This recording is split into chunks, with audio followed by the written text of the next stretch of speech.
Ongoing right now is the rape case that has been launched by the writer Jean Carroll, E. Jean Carroll, against Trump. Now, E. Jean Carroll says that Trump raped her, although she doesn't really know when. She says it's sometime around 1995 or 1996. Think about this. This is 27, I guess, years ago. At the time, she didn't report the crime to anyone. She didn't tell anyone about it. The statute of limitations came and went. Even 20 years later, when Trump ran for president and other women said that Trump had accused Trump of some sort of sexual misconduct, E. Jean Carroll remained silent. She says that in 2017, after Harvey Weinstein, after the Me Too movement, she decided it was time to speak out against Trump. But guess what? She didn't speak out against Trump even then. It wasn't until 2019 that she accused Trump, and that happened to be the year that she published a book. And the book was featured in New York Magazine. In fact, she appeared on the cover of New York Magazine wearing the same dress that she claimed she was wearing when Trump supposedly attacked her. And where did Trump supposedly attack her? In the dressing room of Bergdorf Goodman. Wow. Talk about something that is on the face of it a little hard to believe. In any event, as part of her book promotion, E. Jean Carroll would conduct these so-called walking tours of New York, which would typically begin at Bergdorf Goodman, supposedly the site of the infamous attack. And then, even despite all that, the book was, you could say that she was making these accusations to promote the book, but the book came and went.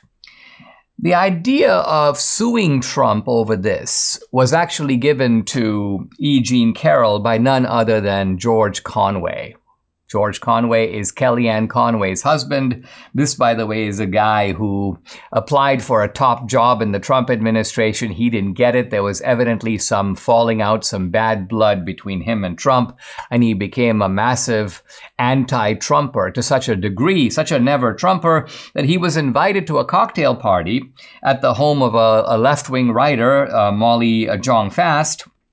And this event was evidently in honor of another leftist, Kathy Griffin, the so-called comedian. I say so-called because it's, well, I guess I have laughed a few times at her jokes about being on the fourth rate list and so on. But it's basically one joke. I mean, her whole career is one joke, and now her whole career is a joke. But anyway, they were having this cocktail party at this salon in New York. And E. Jean Carroll was there, and Conway goes, "You got to sue Trump." And she's like, "How am I going to sue Trump? The statute of limitations has passed."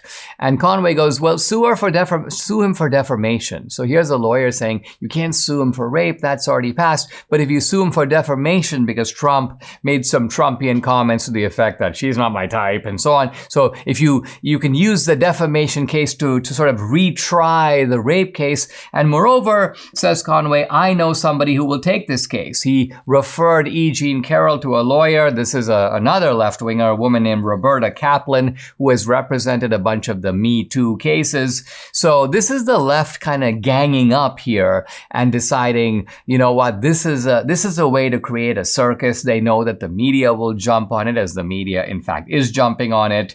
And then finally, the last piece of the puzzle, a tech billionaire, Reid Hoffman, one of the founders of LinkedIn, I believe, he steps in and begins to bankroll the E. Jean Carroll case. In fact, this is something that she had been apparently either lying about or disguising, implying that she was funding her own case. But now it's emerged, and it's emerged in a deposition that